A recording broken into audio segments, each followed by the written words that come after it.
شبیر خان صاحب، نثار پٹی صاحب، TDCP مینجمنٹ اقبال سائی صاحب، ناگرا صاحب، رانا ناصر ایکس چیئرمین یونین کونسل آدھو رائے، و دیگر معزز مہمانان گرامی، السلام علیکم۔ میں صدر خیال صاحب نو انہوں نے بھتیجے کی آمد پیدائش جنم کے موقع سے انہوں نے مبارکباد دینا۔ بڑے سجن بڑے متر سعید ناگرا صاحب،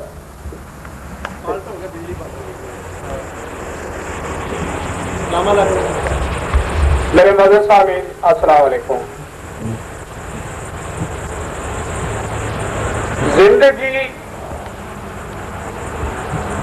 سسکیاں دے سنگ گزاری زندگی، بے مزہ بے رنگ گزاری زندگی، سسکیاں دے سنگ گزاری زندگی، بے مزہ بے رنگ گزاری زندگی، او کہیں رنگ پور کی زینت بن گئے، میں جنہاں لئی جنگ گزاری زندگی، پریشان طبیعت دا حل آ کے ملون، اے کرنی ضروری ایک گل آ کے ملون، مک گئی حیاتی تے وقت کیڑا فائدہ جے رات آئی نو ملنا ہی تا اج آ کے ملون، شیشے وانگ ہے نیت ساڈی، شیشے وانگ ہے نیت ساڈی، کیا پوچھنا ہے حیثیت ساڈی، کہہ دے پیار گداگر کیتا کاسا نہیں ملکیت ساڈی۔ بندر دے جی او کفر کرے دن جڑے انج آدن اگا پیار دا نام چسائے نہیں، البتہ اے گل مت چھوڑی تیرے شہر چ قطن اسائے نہیں، ہائی گلی ہوئی لوری اتو می دی رم جم کائی سار کجڑے دی تھا نہیں، انج کئی نہیں آکھیا ٹک پورا سائی کسے سجن دا ٹھریا ہا نہیں، صاف صفا باندھے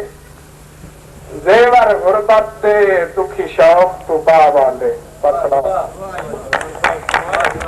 اللہ تعالیٰ ہمارے سن ہوں میں دعوت دیا گا جناب اقبال سکھائی تو اپنے خیال وزار فرمان محکمہ انہیں جدا کر دیتا ہے۔ جناب اس محفل میں چیف گیسٹ اور میرے استاد محترم جناب پروفیسر محمد ارشد مغل صاحب، اور جناب میرے بھائی دوست اور استاد محترم جناب محمد ارشد بھولا صاحب، اور ملک محمد زلفی ناز صاحب، اور دیگر تمام معزز ساتھیوں کو السلام علیکم۔ میں اس پر مسرت موقع سے جناب اپنے بھائی تصدق حسین سیال صاحب نے انہوں کے بھتیجے صبور یوسف کی آمد سے دلی مبارکباد پیش کرنا، اور انہوں کا بڑا بڑا مشکور ہوں کہ وہ مجھ جیسے ادنا کے ساتھی نے ایسے محفلوں کے مدعو کرتے ہیں، اور امید رکھنا کہ انشاءاللہ آئندہ بھی وہ مدعو کرتے رہیں گے اور اسی انشاءاللہ حاضر ضرور ہوتے رہیں گے۔ السلام علیکم۔